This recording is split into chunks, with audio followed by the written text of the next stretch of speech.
Now, assigned to one, there was another form that was requesting some other information that was blank. Yeah, and I sent it back to Jessica. Because I checked with Brandy, said, Brandy, do you have everything you need? She responded yes, and then responded no. She responded no? She responded yes, and then about an hour later, she's like, wait a minute, we're still missing something. I think that's that one form. It's the affidavit, and then there's another form. I punted that back to Jessica a little while ago. Okay, it's 6 p.m., so we'll call the meeting in order for the Upson County Board of Commissioners for Tuesday, January 23rd. If you would at this time, please rise. Pastor Shell's here to take care of some business for tonight. We'll have the pledge following. Let's pray. Father, we take this time to invite you here. We thank you when we come in the name of Jesus to offer our gratitude for this county. All the wisdom that you've provided up to this point, we're going to rely on more. We're asking for more. We are grateful for the provision of abundance that's here. I thank you for the team, the civil decision makers here, our law enforcement, our community of leaders. Father, we've got hearts that care, but it's going to take you in those leaders to get even bigger things done. And so, Father, we come as equals into your heart for this meeting. Everything's important, significant, and move forward, but not as important as our individual lives. So I bless each home, each family in this community that's even represented here, Father. We have things in our heart. We first offer them to you and ask that you be involved. Help us process, help us discern things that need to be happening. We ask for your Spirit to come and just bless this time. We open our hearts to you. And Father, I also ask for the physical health on everyone here. We bless them, keep them going. We're just grateful for this time to stop and have you here in this meeting for Upson County. We love this county. We love what you're doing. We ask for abundance and blessing to be on all those that are for it. But Father, dispel those that are against this county, that are against the things that are here to dismantle what you have involved. We ask for that, and we agree with you, Father, that you would just get away the things that would just diminish this county in its purpose. We thank you for this time, and we agree. In Jesus' name, amen. Amen. Join me in the pledge. Pledge allegiance to the flag of the United States of America and to the republic for which it stands, one nation, under God, indivisible, with liberty and justice for all.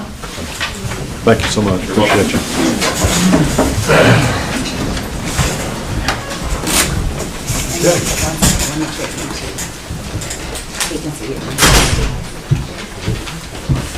Okay. All right. Good crowd. Appreciate everybody coming out tonight. All right. Gentlemen, next on the agenda are public comments. So folks, when I call your name, as customary, if you would, please come up to one side or the other so the folks in the YouTube world can see you and we have you recorded. And if you would, just state your name and your address for the record, and you get 5 minutes. And just remember, I ask you to address your comments to the board through the chair. Okay? So 5 minutes. So,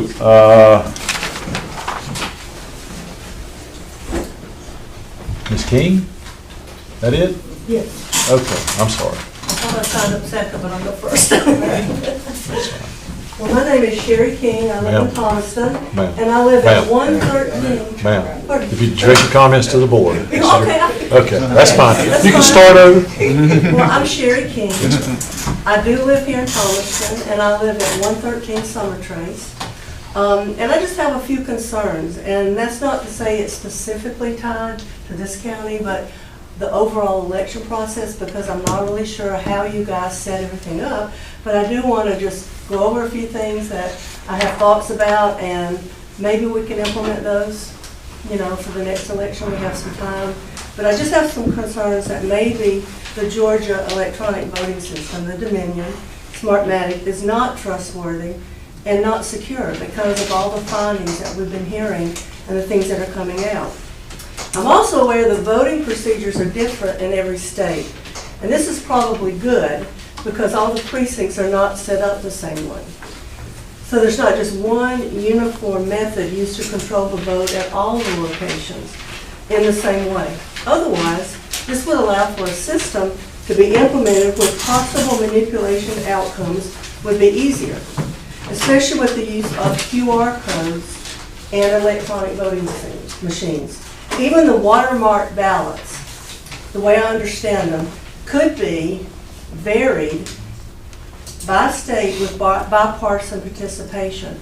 Rather than just having a watermark ballot, we could have individual state ballots. It'd be easier, or it'd be harder to duplicate because for anybody to print them, they would have to, do it by state, and it would be more difficult than just printing one.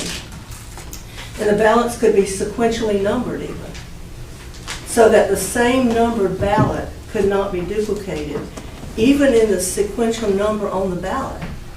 It could be stamped, like with an ultraviolet light on your hand. You know how when people go into events and they want to go in and come back out?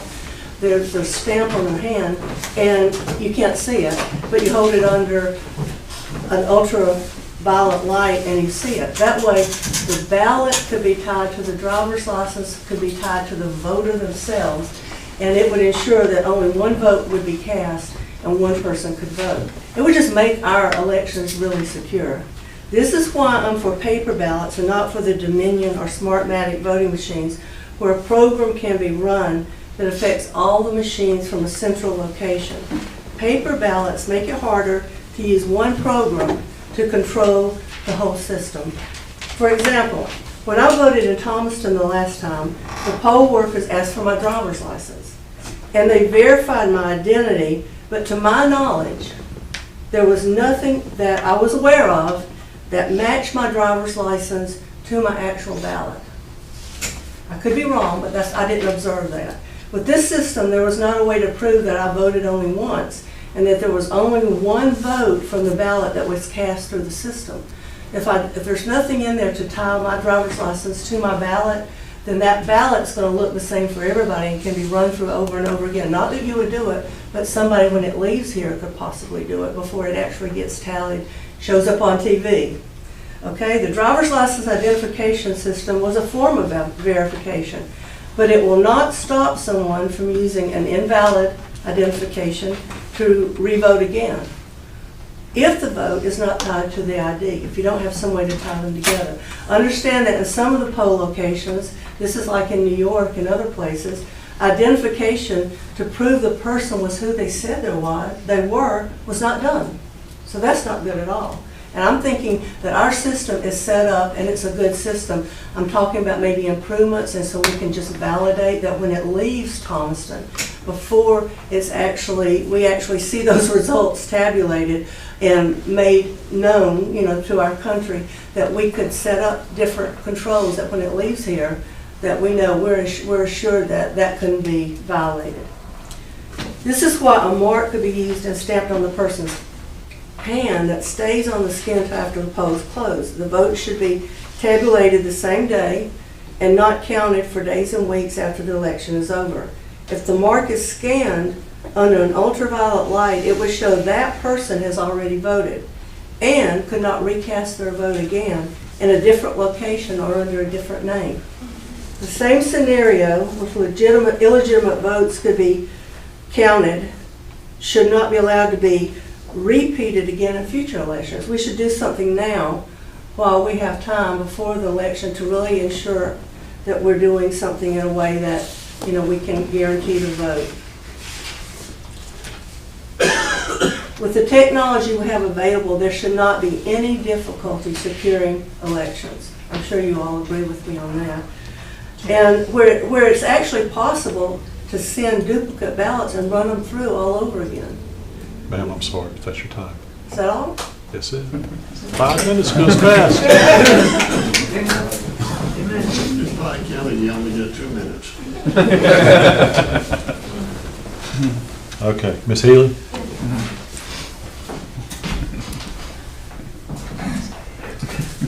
My name is Kathy Healy. In a federal court in Atlanta, Georgia, last Friday, And ma'am, your January address 19th for the record. I'm sorry? Your address for the record. I live on West County Road in Thomaston.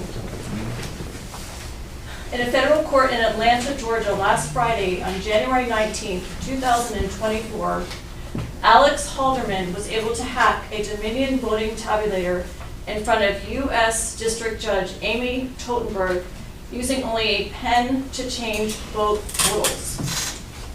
On October 11th, 2020, 3.5 years ago, in the Curling versus Raffensperger lawsuit, this same judge issued an opinion and order, and again, I state that that was 3.5 years ago, that the current electronic voting system in Georgia, utilizing Dominion ballot marking devices, BMD, scanning equipment and software, violates Georgia statute by utilizing an unencrypted, humanly unverifiable QR code that can be subject to external manipulation, just as Alex Halderman did, and does not allow proper voter verification and ballot vote auditing. This humanly unverifiable QR code,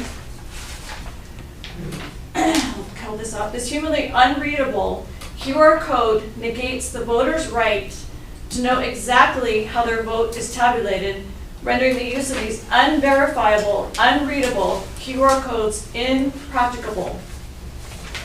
As I and others made note in a public meeting here on January 9, 2024, and I again make note on this day, that there is remedy per Georgia Code 21-2-334 when, if for any reason at any primary election the use of voting machines, wholly or in part, is not practicable, the superintendent may arrange to have the voting for such candidates or offices by paper ballots. Paper ballots don't require security software updates like our current Dominion voting machines do, and those Dominion voting machines have not been updated since 2019, and that is highly problematic. Paper ballots can't be hacked or changed in a secret black box. Paper ballots are not subject to software errors, such as the Williamson, Tennessee error that I discussed 2 weeks ago right here. And paper ballots are lawfully verifiable by each and for each and every voter. In November 2020, in the Pearson versus Camp lawsuit, the Secretary of State, the State Election Board, and Governor Kemp admitted in court that they have no legal authority over county elections.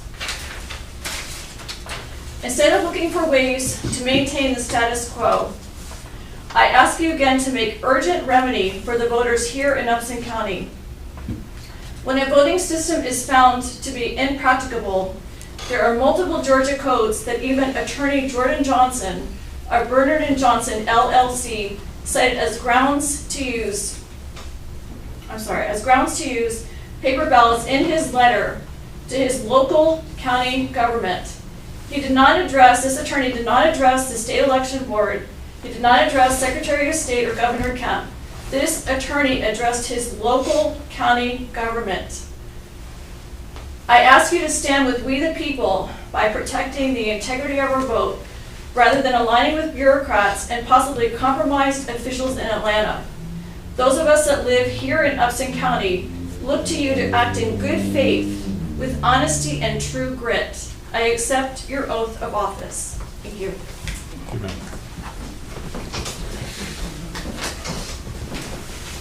Okay. Ms. Pierce?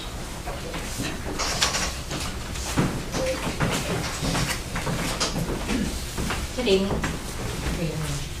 Mr. Chairman and Commissioners, I come to you today to talk about two very glaring issues, transparency and conflict of interest. At your last meeting, you had 3 individuals and 2 more voice their concerns about the security, accuracy, and validity of their votes being cast on the electronic ballot marking devices. You were given very specific information about how the ballot marking devices work and how it is against the election code because citizens cannot verify their vote due to it being read as a QR code. These machines were designed for people with disabilities. but Georgia chose to be one of the only states that uses them exclusively. The sell was that the ballot marking devices are much faster, accurate, no human error, more secure, no internet connection, so it's not hackable. We know that as of today, January 23rd, 2023, that is a lie. I'm going to repeat. Did you know that on Friday, in the Northern District Federal Court in Georgia, a case being heard on election integrity and the Dominion ballot marking devices, J. Alex Halderman, a University of Michigan professor and ballot marking device expert, hacked the Dominion device and changed the vote totals with only a pen right in front of the federal judge. Does that sound safe and secure to you? I don't think so. This week, Robert Haney, your IT election guy and chairman of the election board, is doing a logic and accuracy test. Do you know what that means and what it's telling you? I went to watch it today. The long story short is, do the machines work? Can you cast a ballot? Can the tabulators read those ballots? And here's your report. Check, check. Everything's good. But according to Philip Stark, a University of California, Berkeley professor and the inventor of the risk limiting audit, states, and I quote, "The number of possible interactions with the ballot marking devices is enormous. So testing interactions uniformly at random is hopeless. So I ask you, how can you, as people responsible for the election, look the citizens of Upson County in the eyes and say, yep, those ballot marking devices are great and your vote is secure?" Now let's talk about conflict of interest.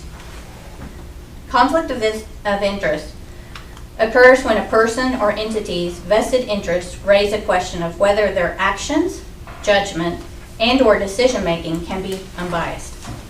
With that in mind, let's talk about your Board of Elections. It is one of the boards where individuals are compensated for their participation. I personally met all the board members and participated on verification of ballots on election night. I need you to hear what I'm getting ready to say. I believe they are hardworking and honorable people. You have 3 people who are currently or have worked for the election department for the county. One could say that is good, that people who have worked in the election department are serving on the board because they know the process. I think that is a good assumption. However, should the guy who is responsible for setting up, ensuring the functionality of the machine, running the ballots, giving the vote totals to the county be on the board, which he is financially compensated for, while also being compensated for his job in the election department? Is that not the definition of conflict of interest? Does he not have a vested interest in the election and is deciding what happens on the board? At the last Board of Election meeting, there was discussion about who would take the leadership role. Breaking news, nobody else wanted to be the chair, so they will vote Robert as the chair again at the next meeting. In this discussion, Robert stated that it sure was convenient for him as the IT guy in the chair when elections came around. I'm sure it is. So tonight, I am asking the board to remove Robert Haney from the Board of Elections immediately due to his implied and direct conflict of interest. I'm also asking you all keep in mind that last week in federal court, it was demonstrated that our elections on electronic ballot marking devices is not secure, not verifiable, or accurate. Thank you.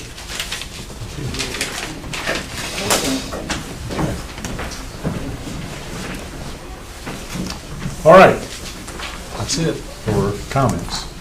We'll move along. Gentlemen, next on the agenda is the consent agenda. And for your consideration is the approval of the January 9th, 2024 regular meeting minutes and the January 11th special call meeting minutes. Is there a motion on the consent? I make a motion to approve both January 9th and January 11th. Is there a second? Second. Any discussion? Hearing none, Ms. Jones. Commissioner Watson, Yes. Commissioner Ellington, Yes. Commissioner Jones, Abstain. Commissioner Wilder, Yes. Chairman Allen. Yes. Okay, new business. Discussion and possible award of bid for the senior center roof replacement. With that, I'll turn it to. Mr. Chairman, just a brief background. Back in, I think, September of last year, we had asked the board to engage a consultant to help us with this project. The same consultant that helped us with our doing our testing on the Civic Center. At this time, I think that consultant may be here to do a brief presentation on their recommendations, but first, if it would please the board and the chair, I would ask to our CFO if he has any more background on it than that. No, not much more background, Mr. Chairman. As you all are aware, had a number of issues with the senior center and leaking, so we hired the experts to come in and do initial assessment. They did do that, and then I came to you all and asked if we could move forward with utilizing Edison to help us through the entire process, both putting together the specs, the bid, if selected, recommend a contractor to do the work if we found a suitable contractor, and then they would also manage the project through completion. Mr. Ussery, or Jody Ussery, was the key member involved with that. And I can't remember the other gentleman's name that's with him. This is Mr. Gresham. Mr. Gresham. He's a staff. But they have come, I needed them to come to provide expert background and knowledge on the subject, and I'll let them move forward and explain to you all what they've done and what they found and so forth. But Okay, sounds like they've officially passed the baton. I So if you'd like to come.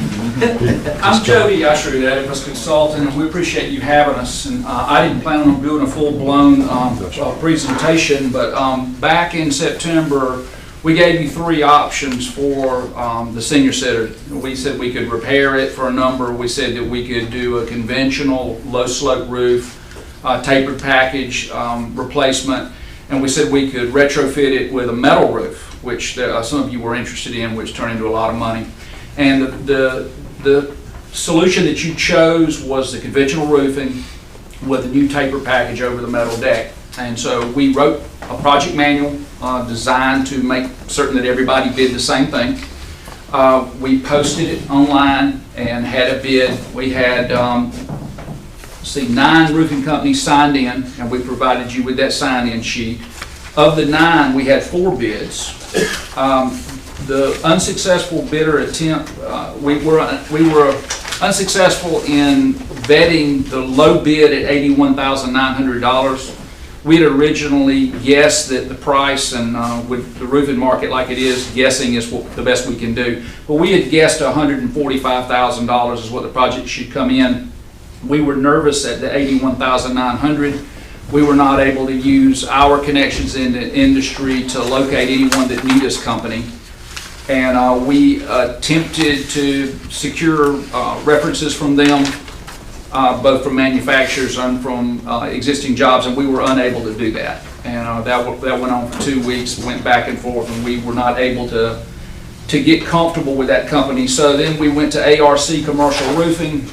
We asked them for references, which we received. We spoke with a manufacturer's representative for their manufacturer, who we also knew, and were able to verify that we believe they can do the job. Now, we're unfamiliar with ARC. They're out of Atlanta.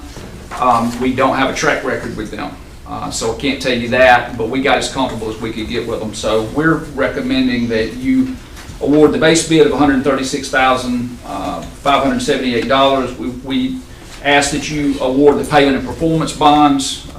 Consider the site, it's not a large project, but we don't know these folks that well, so the payment and performance bond would be helpful. And then after the fact, we sent out an addendum asking for a roof scuttle so that we can get up and manage this roof better so your folks can access it.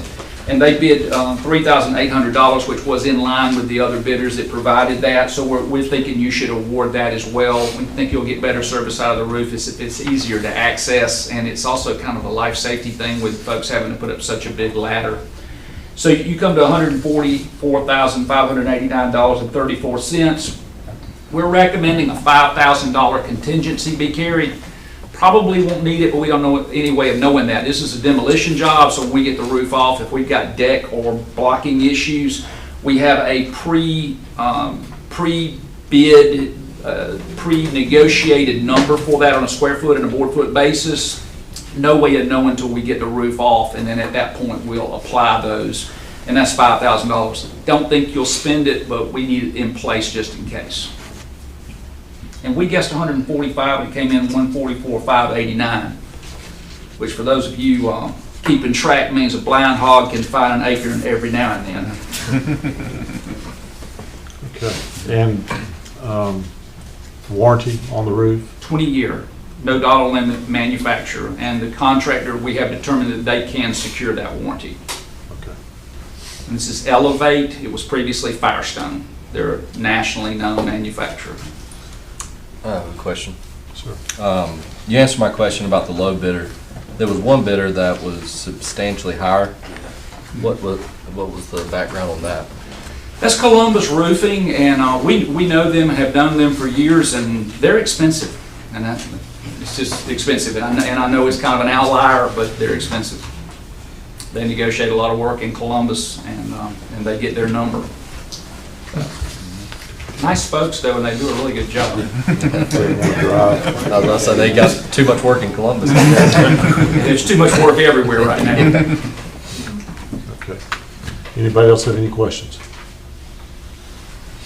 Okay. So gentlemen, you have staff's, our contractor. And we're gonna pay for it, that's my only question. Oh, it's Splosh, 2016 Splosh, right? Yes. Yeah, it's, there's 2.4 million in unencumbered Splosh available for this project, so staff's recommendation is to award this contract to ARC Commercial Roofing for a price not to exceed $154,589. Does that sum it up? It does, Mr. Chairman. So, gentlemen, is there a motion? I'll make that motion. I'll second. Have a motion made and seconded. Any further discussion? Hearing no further discussion. Ms. Jones? Commissioner Watson? Yes. Commissioner Ellington? Yes. Commissioner Jones? Yes. Commissioner Wilder? Yes. Chairman Allen? Yes. Leak proof, right? Sir? Leak proof. For 20 years. Or at least highly resistant. 20 years. What is the projected start date for this project based upon? We have no idea. The contractor will have to go through a submittal process. We'll have to turn in a lot of paperwork for us. We're going to want shop drawings from them, and there'll be a ton of things they have to turn in. When they clear that process, then we'll talk to them about a start date.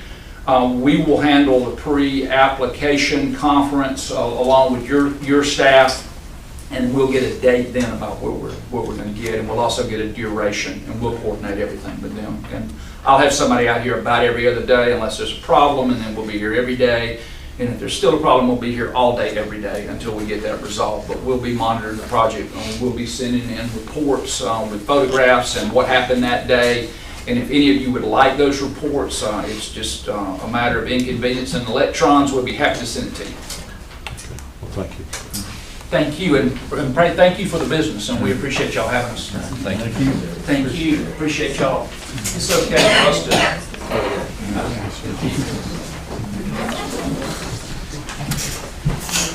Okay. We'll get it dry over there soon, Ms. Fagan. All right. Thank y'all.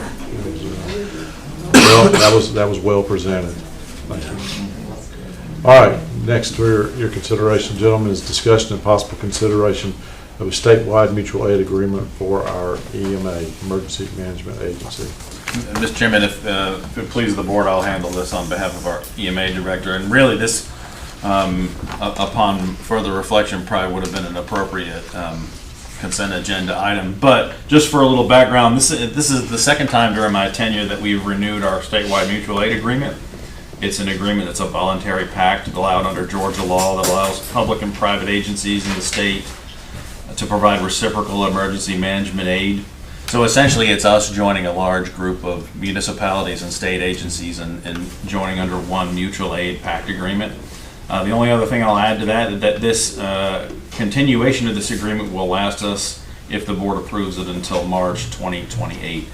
And we have relied on this agreement in the past. As you may remember, during our tornado event, we had several state agencies that came to our aid immediately as a result of us being a member of the statewide mutual aid pact. So we consider it very important, a very routine renewal. There is, as part of your package, there's a frequently asked questions if you have any specifics, but we would just ask the board considering approve it with our recommendation. You know, it seems like just yesterday, but it has been a little while, so if you could refresh my memory. So in this agreement, it says shall a lot. You shall, not may. So we have received support and we have given support to others. Under this and I agreement just we don't. have. I don't recall the discussion ever about reimbursement for cost of services. I know from the state, I'm sure we did, but when we do it with neighbors, have we? No, they have not reimbursed us, and we have not reimbursed them. And typically, that's simply because there was no federal reimbursement for them or for us. So under a federal reimbursement through FEMA, their efforts would be reimbursable, and they would be able to submit those separately for our event, and vice versa. So it's just kind of I think Harris County is probably the example that you're thinking of. When they had their tornado event, we basically had our entire transportation staff in Harris County for 2 weeks. So, and likewise, when we had our tornado event, they came here for 2 weeks. So, right. So the point is, they were never reimbursed for their efforts with us, and vice versa. We were never. Yeah. So my point is, it's in the agreement. It says you shall be, but it's not been practiced. So it's just good neighbors helping good neighbors. Absolutely. All right. But if it was something just awful, I mean, there, you know, where it was, you know, there is the avenue to where you could seek reimbursement. But like you said, at that point, you're probably qualifying for federal aid, which will reimburse us generally, usually. Anybody have any questions? So staff, obviously the recommendation is to enter into this aid agreement. And who signs this? Chairman. I do. So I guess I'm asking for a motion to authorize me to sign this. So moved. Is there a second? I'll second. Any further discussion? So motion made and seconded, no further discussion. Ms. Jones? Commissioner Watson? Yes. Commissioner Ellington? Yes. Commissioner Jones? Yes. Commissioner Wilder? Yes. Chairman Allen? Yes. And so, and so just for us to, so the person or persons deciding when to authorize that aid is you and Chief Hickman? That's correct. Okay. So if you read into that agreement a little more, obviously, if you don't have the resources to send, you're not required. Obviously, Right. because typically, you know, with neighboring communities, you might be dealing with the same disasters. So, Yeah. And as has been the case in the past, and as we expect to be the case in the future, there'll be a lot of communication between you and Mr. Hickman and the board before we authorize it, so.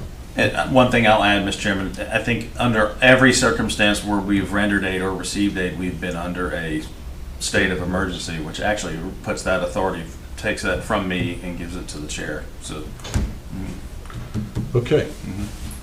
All right, moving along. Next item for consideration is discussion and possible consideration of the purchase of a hydro excavator for the utilities department. Mr. Chairman, this was an item of discussion under our budget hearings for the 2024 budget. I think we potentially covered this lightly when we were talking about our utility system and the enterprise fund for which you approved that budget. This is included as an approved item in that budget. So therefore, it being an estimated cost in excess of what we could award as staff, we did a traditional procurement for it, and our CFO and our utilities director are here to present that and answer any questions that you have. So yes, sir, this one's pretty simple. Actually, we have one excavator, and Ben can speak more to that. He needed an additional one. We purchased one. I'm guessing it's 2018. 2017 or 2018, I don't remember exactly the year. It was of the same brand as the one that we're recommending now. The Water Department Superintendent obtained 3 quotes on this particular type of equipment. Vermeer actually was the lowest of the quotes that were provided. He's worked with that equipment, seems to be pleased with its operation and how it's held up. But we did put it in his budget, in the Water Department's budget, to fund the purchase of one, but obviously we need to seek board approval before we continue on and execute this purchase. So I would defer any other questions about it to Ben, our Water Department Superintendent. Mr. Barry Hill, I should say. I got a question. Yes, sir. This is for Ben. Ben, basically, I just wanted to see, I mean, we got one bid here that's like double.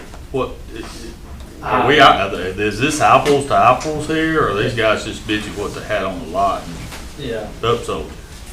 the one that was so high, I have no background with that company, but I would assume that it has potentially a little bit better, Right. you know, And, characteristics, but I'm not sure. and the only other thing that I would like to share with you and Alan, just from, because I am aware of it. Anytime you're asking for bids from these manufacturers, you need to make sure that you're asking for the state contract bid. We did, they priced it on, it's a source well. You source well or state. Right. We did.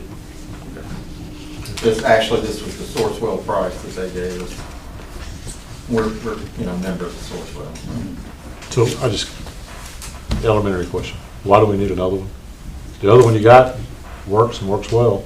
It's getting a lot of age. We're trying to do the service line inventory, a lot of it in-house, and, for locating purposes, valve exercising, meter box cleanouts, leak repairs. I mean,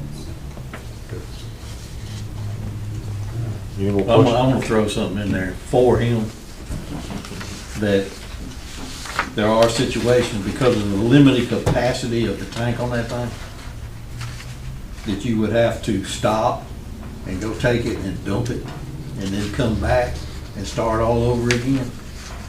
That a second excavator would be probably a boost for their morale.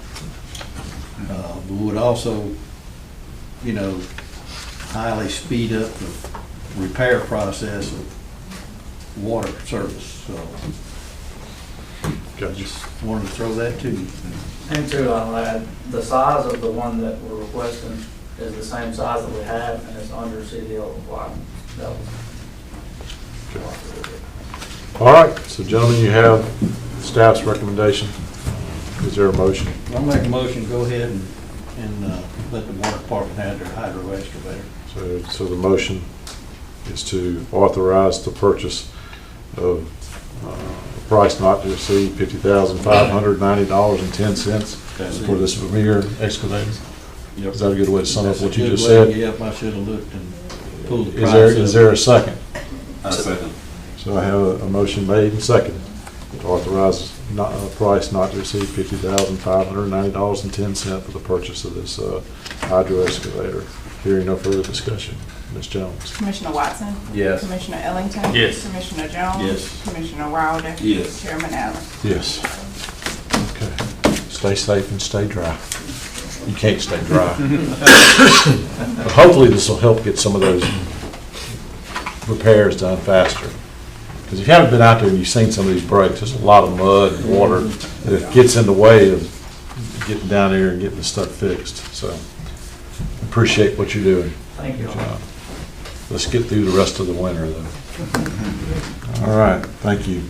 Okay, gentlemen, next on the agenda is discussion and possible consideration of the audit firm for the 2023 audit. Before we get into anything, let me just say a few words on this. So we had the outbrief for the 22 audit. It's been about a week and a half ago, and Commissioner Ellington and I sat in with our auditors and CFO and Jason, Ms. Crane, she was in there, and got presented our audit. at the end of the day, their findings were noted. I mean, you never go through an audit. If you ever go through an audit and you don't find anything, well, then you need to really start getting a little suspicious. So, you know, they did a good job presenting, but I say all that is, I understand that, you know, we haven't had a discussion amongst ourselves regarding the findings and the budget process with the other commissioners here. So I think there is a need to do that. I mentioned that to Jason, and we probably need to take some time to do that. So I just wanted to put that out there. So, so with that, Mr. Chairman, I'd like to make a motion that we table this until the next scheduled commissioners meeting with discussion possibly at our retreat. that timing works, right? We add this as an agenda item at our retreat. We can. Okay, I think it, okay. So I have a motion to table. Is there a second? I'll second. So all in favor? All right, I'm sorry, Ms. Jones. I was going to. Speed it up for it. Commissioner Watson? Yes. Commissioner Ellington? Yes. Commissioner Jones? Yes. Commissioner Wilder? Yes. Chairman Allen? Yes, okay. All right. Well, that's it except for comments. So, Mr. Tinsley? Mr. Chairman, one quick comment, which will include some praise for some of our team members. I've had the privilege of working with Janet Bailey from Georgia Department of Transportation. She has been assisting me in trying to get our Dripping Rock Road Bridge included, at least for evaluation, in what they call their low-impact bridge replacement system. This is a project that we submitted for a GEMA grant most recently through work via our engineers and our former and current emergency management director. We weren't successful in gaining any grant funds related to that project, but it put a decent enough project scope together for us to be able to take it to DOT and try to make a case for it to put it in their office, their low-impact system. So yesterday we had the ability to present that with 6 other projects for our district, up against some projects from Meriwether, from Truth County, from Harris County, and Muskogee County. So I think we made a really good case for it. We had a little bit of follow-up with the DOT office after the meeting. So out of those 7 projects, I don't know what their budget is or what their selection process is from here, but I want to thank Chris Brazel from EMC Engineering for being on that call, and our road superintendent James Melton. I think we made a great case for maybe getting that bridge replacement in that program. So we'll keep the board informed as we move forward, but I think we made some real progress on that. So I just wanted to give you the update and say thanks to the other team members that made that happen with me. I have a question for you, Jason. Did we get any help from Pike County? Because one side of that bridge is Pike County. Yeah, so we've often argued with DOT that that's at least a joint project. They insist it's an Upson project. Convenient. But if they get it, if we get it in this program, then it essentially won't matter because this will be 100% funded. County line's in the middle of the creek, isn't it? This one has, at least during my tenure, has always showed up on our inventory, not theirs. Now, they do assist us with approach work on the other side. So as the board knows, there's 2 or 3 times a year this bridge is completely underwater.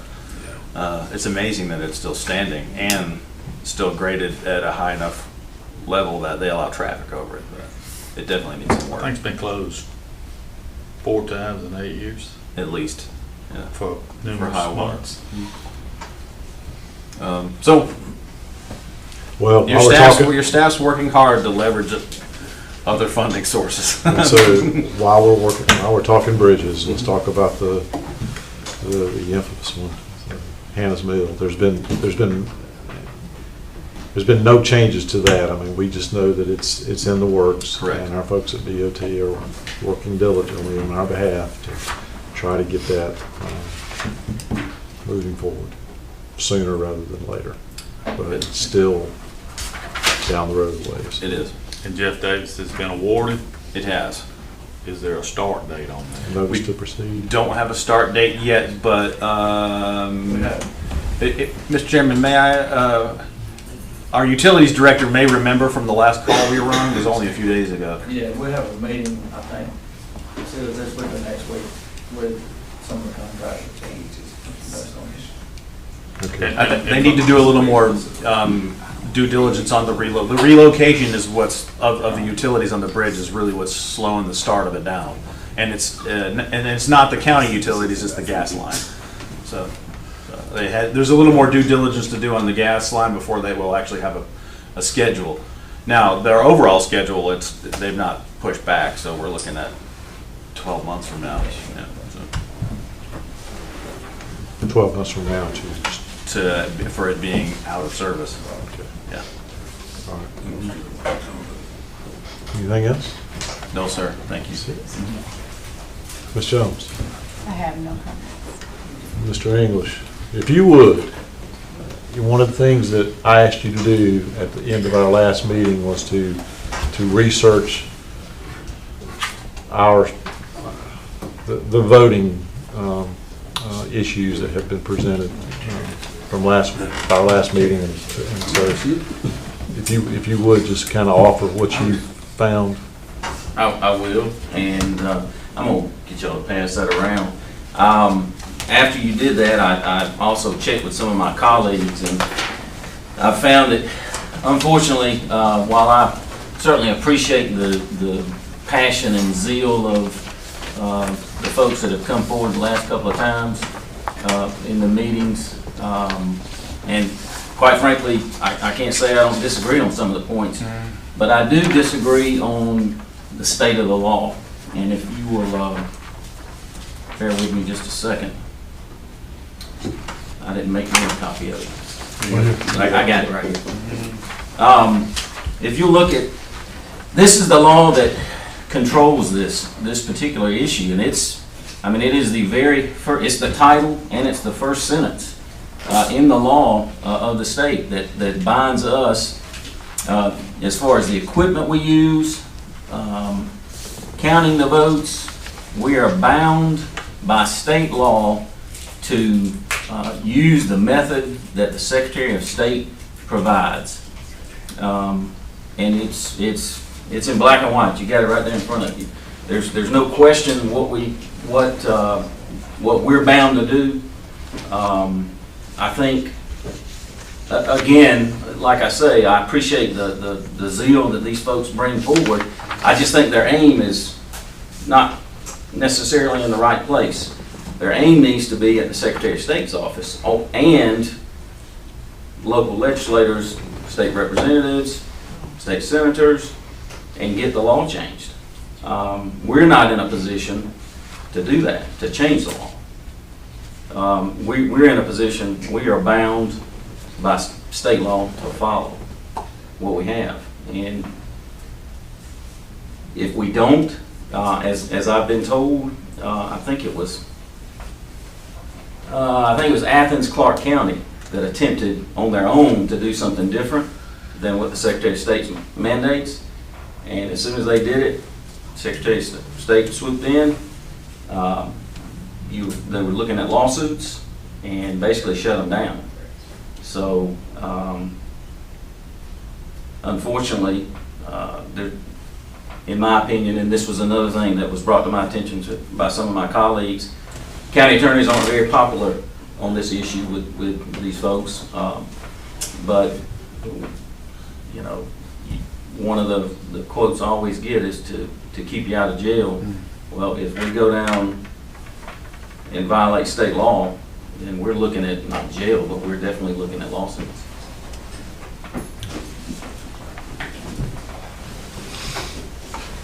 So I didn't print the complete law out.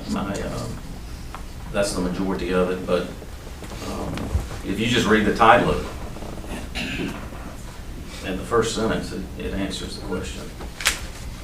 But a lot of my colleagues and Mr. Tinsley actually was in communication with a couple of counties, and there's been a lot of research that's been done from counties, and they all, to the best of my knowledge, there's not a single one that's deviated, other than, like I say, Athens, Clark County. And we got a early voting starting here pretty soon with the presidential primary.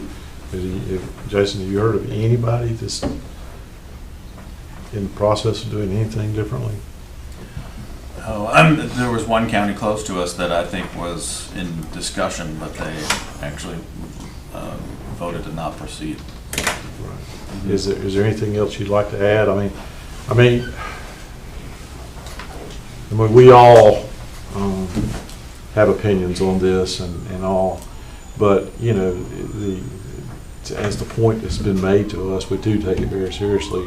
You know, our role in this and making sure that let that go. You know, checks and balances, and I guess if you know, we could have the discussion with our board of elections and maybe ask them to come in if we thought it necessary. But checks and balances. I mean, I know that we've been audited.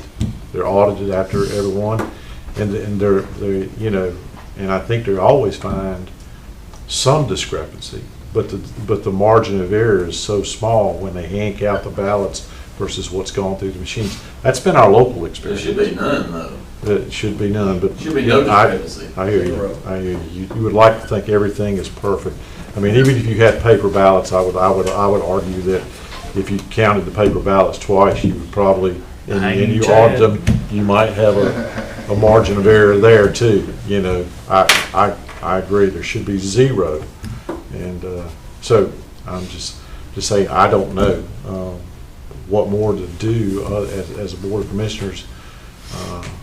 I can add one thing that the Speaker of the House, Mr. Chairman, he during his beginning of the session comments, it made it a priority to look at specifically what I heard him say was the issue with the QR code. So this is something that's clearly on the radar of state legislatures. So you know whether or not his concerns or his desire to make changes align with others, I don't necessarily know the details of what his proposal is going to be, but so it is a hot topic of conversation. Exactly, and what I'll offer, I'm talking with our local delegation at the state level right now. They've expressed an interest to come down here and have a listening session. I think it's going to be, don't hold me to this, but if you want to mark your calendar, and if it changes, I'll try to get the word out to everybody, but the 15th, not the 15th, the 19th of February, they're not in session that day. And I think it's being led by our Senator, Senator Kennedy, wants to come over here and have a listening session, so it'd be an opportunity here. Ma'am? At a commissioner meeting? No, ma'am, this will be a meeting, a separate listening session. They want to come down and hear from the constituents as to what the concerns are that they need to be addressing at the state level. So again, I listened to the state of the state the other day, and I heard the same things you did. So you know, it sounds like we're constrained based on this code section, and but I'm like Ms. Andrews said, I don't disagree with everything that's been said. So can't have a back and forth, but I'll be happy to talk to you after this. Okay. As I start doing that, then I doubt to do it all the time, and we'll lose control of our meeting. So happy to talk to you as soon as we get done here. Okay. Yeah, I had one thing. Just some reminders on deadlines for our spring sports registration. First off, I'd like to say thank you to the rec department, because I did get a text and an email reminding me of those dates, so that was very helpful. But our soccer registration ends this Friday. That's January 26th. Softball ends next Tuesday, January 30th, and then T-ball baseball is February 9th. So hopefully you have some time to get out there and sign your kids up. Well, I'll tell you, I'll just go around the horn here. I'll do it next. So we have meeting set up tomorrow down at the Justice Center. You guys are invited to come. Obviously, they've got a mock set up of what the courtroom will look like. They even said they'll have a 3D. I guess we put one of those optical things on and look around and see the courtroom. So if you're interested, what time is that? Is it 10? I think for the judge, we asked the judges at 11. Okay. So for the members of this board, it's any time you want. So Yeah. yeah, Yeah. we're just trying to get the judges so they can convene at one time to try to meet their schedule. So if you want to go before they get there. We did take a trip down to Lyons, Georgia, Toombs County. The three of us, Jessica, Jason, and I, and they've got a very nice facility. They hit a home run down there, in my opinion, but they had the best situation too. They had their jail and their county office building, and they built this beautiful, well-designed, well-thought-out facility that their community is very proud of, and it's very functional. So my hat's off to them, but the purpose of our visit was to go down there and meet with the folks that are contracted to do the fixtures and furnishings on this thing. It's a work in progress, but I did, it's kind of ironic. We had separate construction firms, separate design firms, but when you got in there, it could have easily have been our design. I mean, it's very similar, so. That's what people see is the furniture and fixture. Yeah, Fishes. yeah. Was there any takeaways, like lessons learned that they shared? You know, not so many lessons learned as that they're really moving it. They're only days into the facility. So they have been introduced. Yeah, so it looks like they took a very aggressive expansion approach. So it was a lot. Either that or they hadn't fully moved in yet. I think they were still in the process of transitioning from their older courthouse to their newer one. But my main takeaway was just it had a lot of beauty, but a lot of uniformity. And so whether you went from a superior court area to a magistrate court area to a probate area, they have state court. I mean, it was easily interchangeable, highly functional. It had elements of tradition to it because it still had a very standard courthouse look and feel, but it also felt very modern in terms of the chairs, the desks, height adjustable, sort of all the modern ergonomics. I don't know if I'm saying that correctly. Yeah. So I think their main message to us was when you get into allowing the broader group to make the selection, keep it narrow. And I think they were able to really make everybody happy. But one table, one chair, one desk interchangeable with another all through the facility, and it still looked great. So yeah, good. The uniformity of it, and then the thing like we talked about in designing ours is we said, when you go in there, you want to be facing the public. Yeah. We didn't want offices with people tucked in corners. We wanted when we go in to do business, you want to see the people that you've hired to do business with, and that they did a really good job on that. So, so our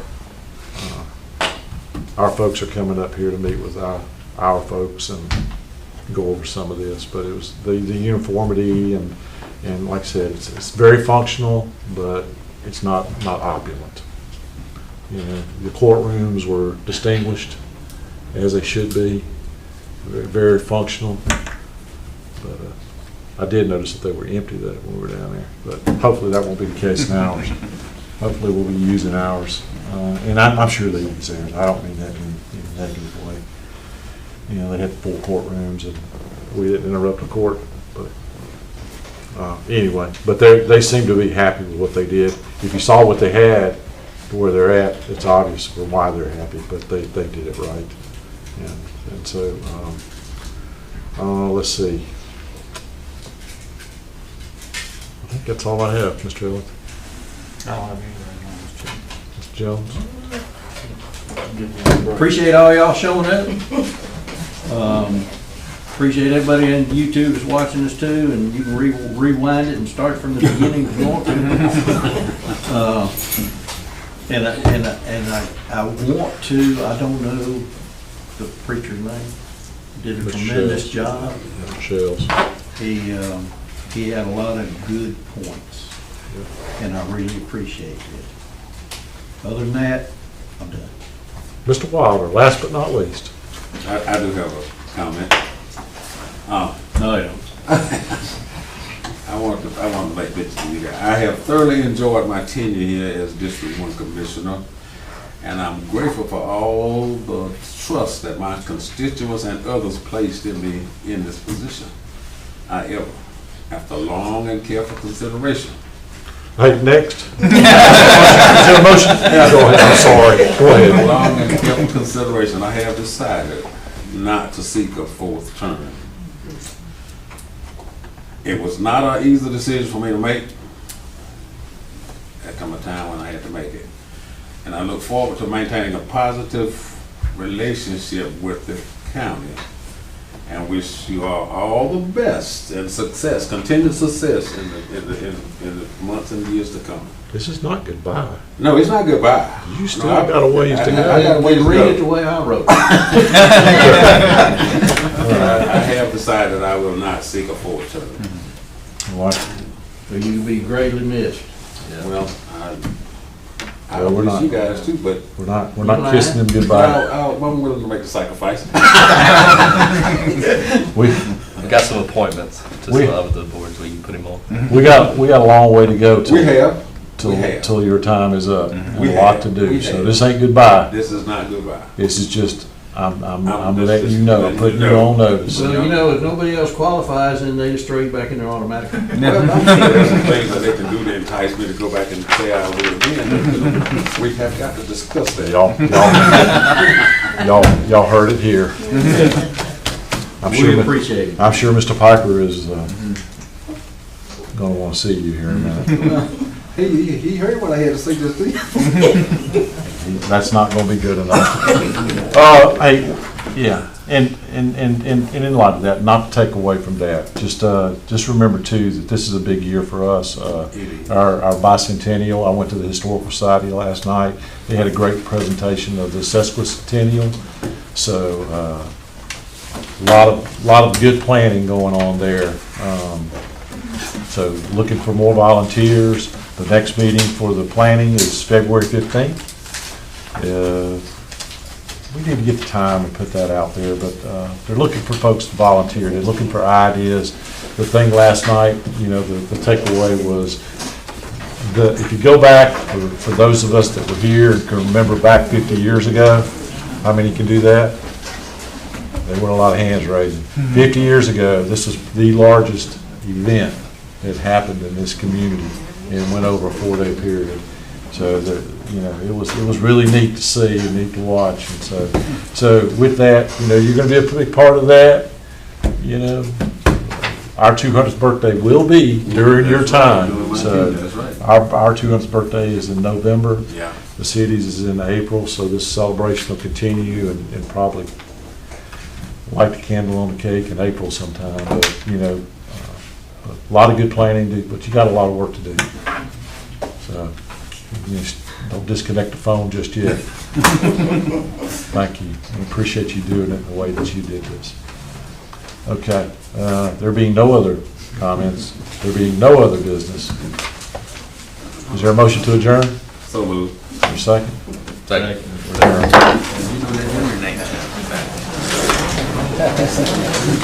I'm getting texts from my staff.